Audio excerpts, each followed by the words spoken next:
अस्सलाम वालेकुम everyone, this is dietitian महर। मुझे उम्मीद है कि आप सब बिल्कुल ठीक और बहुत खुश होंगे। So welcome to a new video. आज मैं बात करूंगी एसिडिटी यानी मैदे में तेज़ाबियत और साथ ही सीने में जलन के इलाज की।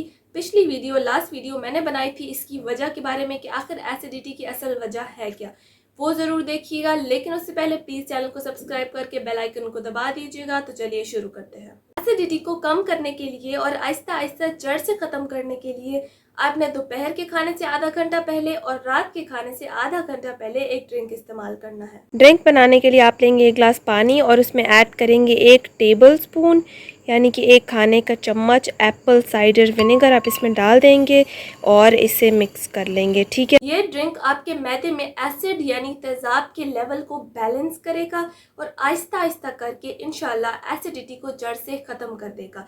ये ड्रिंक आपने लंच और डिनर दोनों से आधा घंटा पहले इस्तेमाल करना है और याद रखिए आपने इसको खाली पेट या सुबह नाश्ते से पहले बिल्कुल भी इस्तेमाल नहीं करना। आज की वीडियो के लिए बस इतना ही। इंशाल्लाह एसिडिटी के हवाले से और भी कई वीडियोस या और भी कई रेमेडीज शेयर करूंगी। वीडियो अच्छी लगी तो प्लीज़ लाइक शेयर सब्सक्राइब करके बेल आइकन को दबा दीजिएगा। मैं मिलती हूँ नेक्स्ट वीडियो में। टिल देन अल्लाह हाफिज़।